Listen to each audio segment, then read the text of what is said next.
Prophet said, لا تقوم الساعة حتى تزول الجبال عن أماكنها. The end of time won't come until you see mountains removed from their places. When I was in Mecca, there's mountains have been removed from Mecca. Quwa'iqan, one of the mountains that's known as the Ahad al-Akhshabain.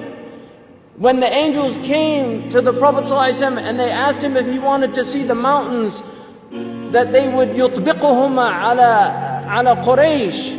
One of them was Abi Qubays and the other was Quwa'iqan. Quwa'iqan has been removed. It's gone. It's no longer there. The mountain is gone. A mountain that the Prophet ﷺ walked in its shade. A mountain that the Prophet ﷺ probably climbed as a boy. This mountain is now removed. Then the Prophet ﷺ said, لا تقوم الساعة حتى تزول الجبال عن أماكنها. These are signs for people to reflect. The Prophet I was on the Arabian Peninsula with my family, walking on the beach, and I came upon people in a public beach having sexual intercourse. In a public beach on the Arabian Peninsula. I'm not making this up. This is the level of fasad that is happening on our planet. The Prophet ﷺ said, لا تقوم الساعة حتى يتهارج الناس تهارج الحمير. That the end of time won't come until people are like animals openly. He said, sallallahu alayhi wasallam, that one of the signs of the end of time is civilized people would walk with their thighs exposed in the marketplaces. بادية الأفخاذ في الأسواق. People, pens, he said, would be everywhere.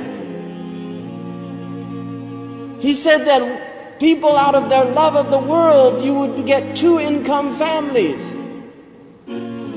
That people would be two-income families. That he said a woman will out حرصا على الدنيا تعين زوجها على التجارة. Out of love for this world, she'll work like her husband to earn livelihood, neglecting the children. Some people are forced to do that. And there's no blame on that. But there's people that just out of love of dunya, they will abandon their children and go out. These are the things that are happening around us.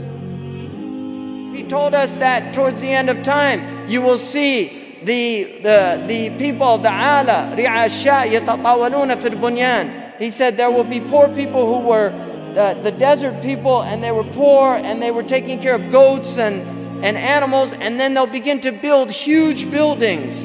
These are signs before your very eyes. We're seeing signs of our Prophet ﷺ. He told us that you will see the buildings of Mecca reach the mountaintops. The buildings of Mecca will reach the mountaintops.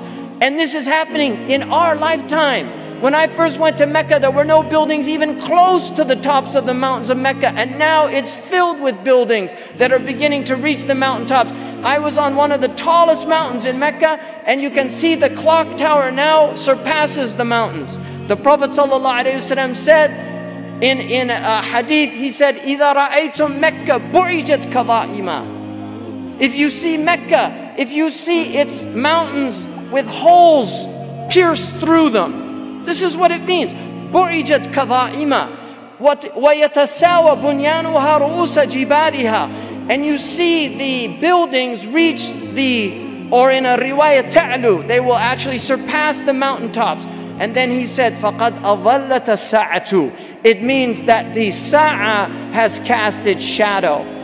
Imam As-Suyuti says in this, هِيَ عِبَارَةٌ عَنْ دُنُوَ السَّاعَةِ. It means that the hour is near, it's coming close. But if you took that literally, and in hadith tradition, in the usuli tradition, asl al-kalam al-haqiqa, that if the Prophet says something, you should always interpret it literally, unless there's a reason to go to a metaphorical interpretation. Now we have the clock tower casting a shadow over the Kaaba. So the clock tower, what do they call it in Saudi Arabia? As-sa'a. لَقَدْ أَظَلَّتَ السَّاعَةُ. You could take it literally, the clock has cast its shadow over the Kaaba.